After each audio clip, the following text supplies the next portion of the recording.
Welcome to another Baka commentary video. In this video, I'll be kind of like on covering the AMD 6000 CPUs, so I'll throw in a twist comparing to what Intel is going to be doing to counter this AMD 6000 series, or what they're currently doing, and the rumored chiplet or multi-die system. So, AMD's Ryzen 6000 series right now seems to be specifically designed for mobile. As the new feature, it brings out USB 4.0, which is kind of USB Thunderbolt. And of course, efficient state to all the Zen cores or the 6000 cores. As well as, I don't think the regular laptop user will care, but the workstation users will care, but that it now supports up to 4 display ports.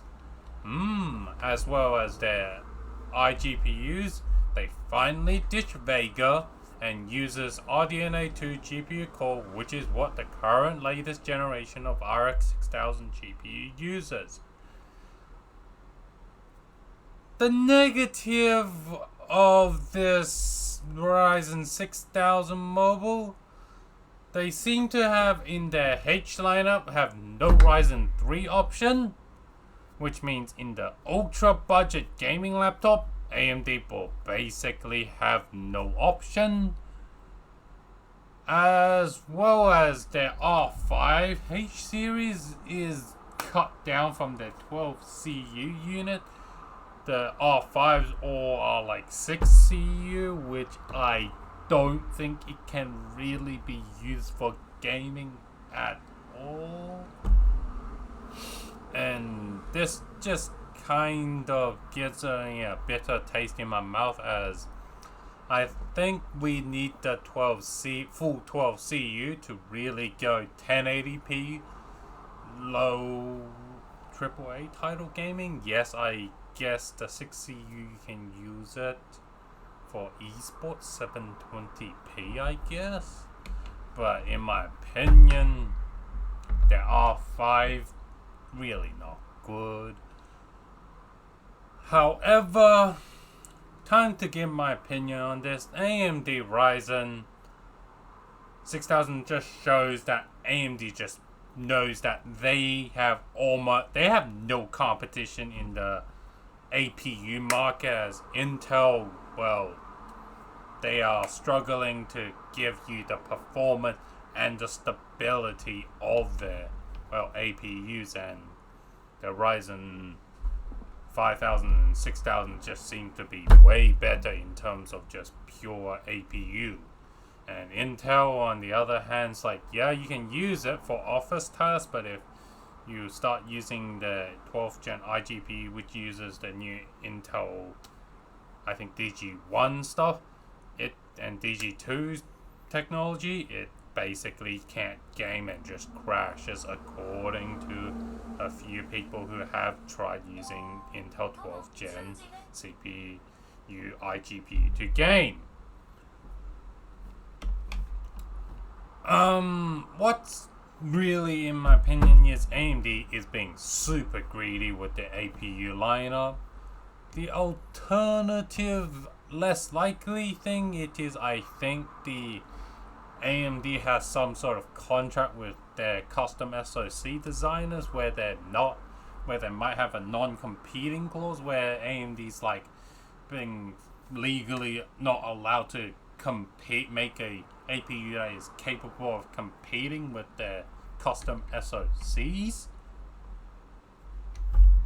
which could potentially make this segmentation less awkward than the current 6000, where it's kind of be like if you want an APU, you are forced to buy the 8-core 16 thread for the actual 12 CU to get pretty good, onboard graphics, iGPU for gaming, not just display.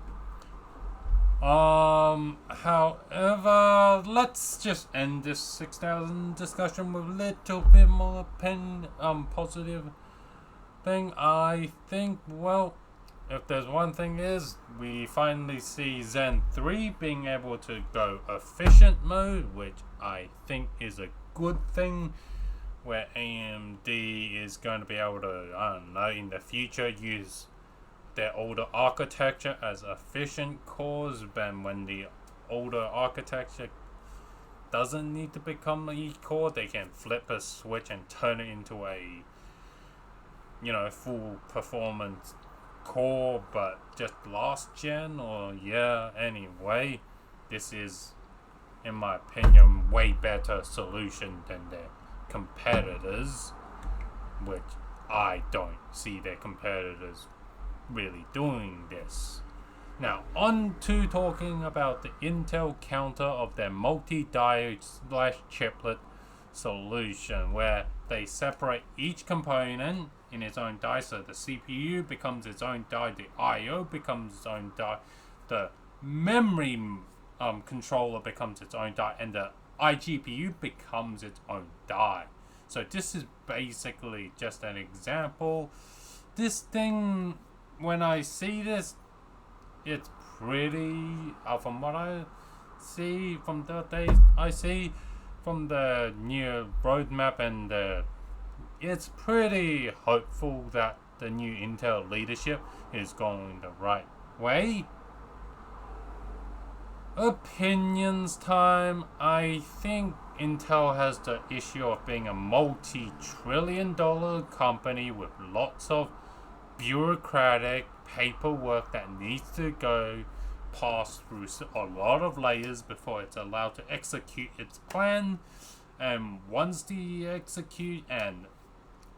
bureaucracy and the paperwork's done, I think Intel, well, at least right now, seems to be going on a pretty good trajectory. What I do have problem with Intel is that they're advertising the E-core as real cores, which, in my opinion, as an old school PC user, I don't see the E-cores as real cores and more as a extra thread. So other than that, I really don't think there's anything else. But as well as, I think there might be some legal, eventually one day in the future, where cores gets redefined, aka we need to look at the AMD FX lawsuit problem, where AMD was sued for a certain amount of money because they advertised their stuff as 8-core, but in fact, it's not a true 8-core due to some, maybe in the future we'll have another Intel lawsuit on their false marketing, their E-cores as real cores and whatever. So I hope you enjoyed this video. Like and subscribe for more content from Baka Commentary.